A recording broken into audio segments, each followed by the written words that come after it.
OH sports நேயர்களுக்கு வணக்கம். சமீப காலங்களில் நடந்த மிக பரபரப்பான கிரிக்கெட் தொடராக இந்தியாவுக்கும் இங்கிலாந்துக்கும் இடையிலான டெஸ்ட் தொடர் நடந்திருக்கு. இந்த தொடரை பற்றி நாம் பேச போகிறோம்.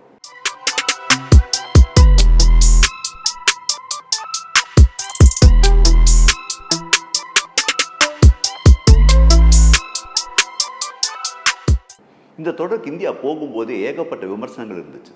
அதாவது தொடருக்கு முன்னாடி சில நாட்களுக்கு முன்னாடி விராட் கோலியும் ரோஹித் சர்மாவும் டெஸ்ட் கிரிக்கெட் போட்டியிலிருந்து ஓய்வு பெறதாக சொன்னாங்க. அதனால் இளம் தலைமுறை கிட்ட இந்திய கிரிக்கெட் போச்சு. இந்த தொடரில் ஸ்ரேயஸ் ஐயரை கேப்டன் ஆக்கணும் அப்படின்னு பலருக்கும் ஆசை இருந்துச்சு.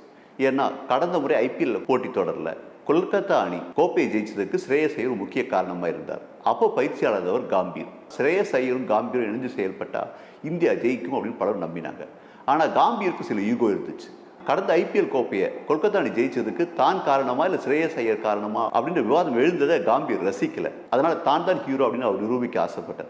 காம்பீர் எப்பவுமே அப்படித்தான். அந்த காலத்துல இருந்தே தன்னால தான் இந்தியா அணி ஜெயிச்சது அப்படின்னு அவர் சொல்லிட்டே இருப்பார். இந்த முறையும் தன்னால தான் அணி ஜெயிக்கணும் அப்படின்றத அவர் மிக குறியாக இருந்தார். அதனாலேயே தன்னுடைய பேச்சை கேட்டு செயல்படுற கில்லை அவர் கேப்டனாக நியமிச்சிருக்காரு. ஸ்ரேயஸ் ஐயர் டீம்லேயே எடுக்கல. இது மிகப்பெரிய பிரச்சனை ஏற்படுத்துச்சு. அடுத்த பிரச்சனையா பும்ரா இருந்தார். பும்ரா தொடருக்கு போகும்போதே இந்த தொடரில் நான் 5 போட்டிகளையும் ஆட மாட்டேன், 3 போட்டிகளை மட்டும்தான் ஆடுவேன் அப்படின்னு சொல்லியிருந்தார். அப்படி பும்ரா அறிவித்த நிலையும் அவருக்கு நிகரான முகமது ஷமி இந்திய அணியில் சேர்க்கல. அதுவும் ஒரு பெரிய சர்ச்சையாக இருந்துச்சு.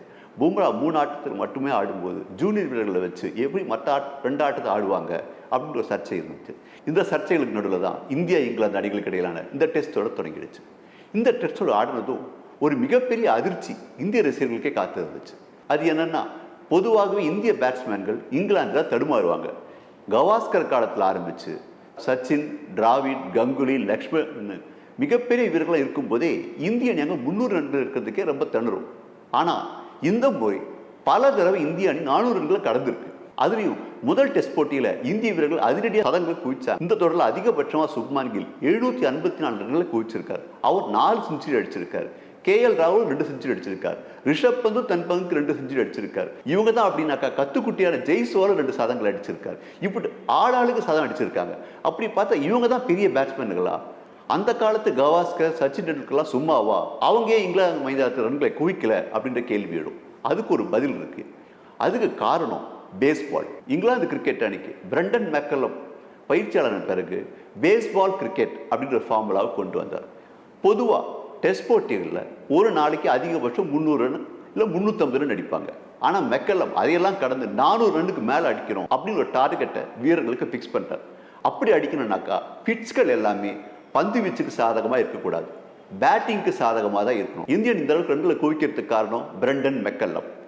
அவர் பேஸ்பால் கிரிக்கெட் அப்படின்ற ஒரு புதிய முறையை அறிமுகப்படுத்தி வச்சிருக்கார். அதன் படி பார்த்தீங்கன்னாக்கா ஒரே நாளில் அதிகபட்ச ரன்களை குவிக்கணும் அப்படின்றது பேட்ஸ்மேன்களுக்கு லட்சியமாக நிர்ணயிக்கப்பட்டிருந்துச்சு. அதாவது முன்னெல்லாம் டெஸ்ட் போட்டிகளில் ஒரு நாளைக்கு 250 ரன்லேருந்து 300 ரன்கள் அடிக்கிறதே ரொம்ப கஷ்டமான விஷயம். ஆனால் இவர் பயிற்சியாளர் ஆனதுக்கப்புறம் இங்கிலாந்து அணி 300, 350, 400 ரன்களை குவிச்சுட்டே இருந்துச்சு. அந்த அளவுக்கு ரன்களை குவிக்கணும்னாக்கா ஆடுகளங்கள் எல்லாமே பேட்டிங்க்கு சாதகமாக இருக்கணும். அதனால மெக்கல்லம் பயிற்சியாளராக வந்ததுக்கு பிறகு இங்கிலாந்தில் இருக்க பெரும்பாலான ஆடுகளங்கள் பேட்டிங்க்கு சாதகமாக ஆயிடுச்சு. அது வரைக்கும் ஸ்விங் பந்து வீச்சுக்கு தான் சாதகமாக இருந்துச்சு. அதனால தான் முன்னெல்லாம் இந்திய வீரர்கள் இங்கிலாந்தில் தடுமாறினாங்க. இந்த முறை சரமாரியாக சதங்களை குவிச்சாங்க. அது இந்திய அணிக்கு மிகப்பெரிய சாதகமாக இருந்துச்சு. இந்திய அணியை பொறுத்த வரைக்கும் சுப்மான் கில் அதிகமாக ரன்களை குவிச்சிருக்கலாம். ஆனால் இந்திய அணியை பொறுத்த வரைக்கும் முக்கியமான கட்டங்களில் ரன்களை குவிச்சது யாருன்னா KL ராகுலும் ஜெய்ஸ்வாலும் தான். ஏன்னா அவங்க 2 பேரும் தான் கஷ்டமான போட்டி சதம் அடிச்சிருக்காங்க. அதோட நம்ம ஊர் வாஷிங்டன் சுந்தரும் ஜடேஜாவும் கூட இக்கட்டான சூழலில் சதம் அடிச்சிருக்காங்க. அதனால எல்லாருக்குமே அதில் பங்கு இருக்கு. கில் பேட்டிங்க்கு சாதகமான ஆடுகளில் மட்டும்தான் சதங்களை குவிச்சிருக்காரு அப்படின்னு ஒரு பேச்சு இருக்கு. இந்த தொடரில் இன்னொரு விமர்சனம் இருக்கு. அதாவது இந்திய அணி இந்த தொடரில் ஜெயிச்சாலும் கில் வேணும்னே கௌதம் காம்பீரோட சேர்ந்து சில வீரர்களை புறக்கணிச்சிருக்கு. அதில் அதிகமாக பாதிக்கப்பட்ட வீரர் குல்தீப் யாதவ். இந்திய அணியின் சிறப்பான பந்து வீச்சாளர், சிறப்பான சுழற்பந்து வீச்சாளர், ஸ்ட்ரைக்கிங் பவுலர் யாருன்னு கேட்டால் அது குல்தீப் யாதவ் தான். ஆனால் ஆல்ரவுண்டர்களை சேர்க்கிறேன்னு சொல்லி கடைசி வரைக்கும் குல்தீப் யாதவுக்கு ஒரு வாய்ப்பு கூட தரப்படலை. இன்னொரு முக்கியமான விஷயமும் இந்த தொடரில் கவனிக்க வேண்டியிருக்கு. அதாவது தொடர் ஆரம்பிக்கும் போது எல்லாருமே பும்ராவை பற்றி தான் பேசினாங்க. பும்ரா விக்கெட்டில் எடுப்பார், பும்ரா வெற்றி வாங்கி தருவார், பும்ரா ஆடாத போட்டிகளை இந்தியா எப்படி சமாளிக்கும் அப்படின்னு பும்ராவை பற்றி தான் பேச்சா இருந்துச்சு. யாருமே சிராஜை கண்டுக்கல. ஆனால் சிராஜ் அதை பற்றிலாம் கவலைப்படல. தன்னுடைய பணியில் அவர் தீவிரமாக கவனம் செலுத்தினார். இந்த தொடரில் மிக அதிகபட்சமாக 185 ஓவர்களை வீசியிருக்கார் முகமது சிராஜ். அப்படி ஓவர்களை வீசி 23 விக்கெட்களையும் கைப்பற்றியிருக்கார். பொதுவாக வேகப்பந்து வீச்சாளர்களால் எல்லா போட்டிகளையும் ஆட முடியாது. அப்படி ஆடினாலும் அவங்களோட ஃபிட்னஸ்னால ஒரே வேகத்தில் பந்து வீச முடியாது. ஆனால் முகமது சிராஜ் எல்லா போட்டிகளிலும் சீரான வேகத்தில் பந்து வீசியிருக்கார். அதுக்கு அவருடைய ஃபிட்னஸ் தான் காரணம். முகமது சிராஜுக்கு இந்த விஷயத்தில் உதாரணமாக இருந்த வீரர் யாருன்னு கேட்டால் கபில் தேவை சொல்லலாம். அந்த காலகட்டத்தில் கபில் தேவ் மொத்தம் 115 டெஸ்ட் போட்டிகளில் ஒரே ஒரு போட்டியை மட்டும்தான் ஆடாமல் தவிர்த்து இருக்கார். மற்ற எல்லா போட்டிகளையும் அவர் ஆடி இருக்கார். அந்த அளவுக்கு ஃபிட்டாக இருந்திருக்கார் கபில் தேவ். இன்னைக்கு இன்னொரு கபில் தேவா முகமது சிராஜ் சரியார்.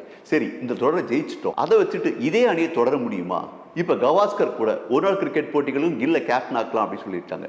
கில் தகுதியான கேப்டன் தானா அப்படின்ற கேள்விகள்லாம் இருக்கு. இந்த கேள்விகளுக்கு காலம் தான் பதில் சொல்லணும். ஆனால் அதே நேரத்தில் ஸ்ரேயஸ் ஐயரையும் இந்த தொடரில் இன்னொரு சர்க்கிள் நம்பர் 3 பேட்ஸ்மேன் இந்திய அணியில் ஸ்ரேயஸ் ஐயரை சேர்த்துருந்தாங்கனாக்கா அது கண்டிப்பாக நம்பர் 3 பொசிஷனுக்கு ஆப்டான விஷயமா இருந்திருக்கும். தொடக்க விக்கெட் போனதும் ஸ்ரேயஸ் ஐயர் விக்கெட் தொடர்ந்து விழாமல் தடுத்திருப்பார். ஆனால் ஸ்ரேயஸ் ஐயரை சேர்க்காதால சாய் சுதர்சன், கருண் நாயர் 2 பேருக்கும் சான்ஸ் கொடுத்து பார்த்தாங்க.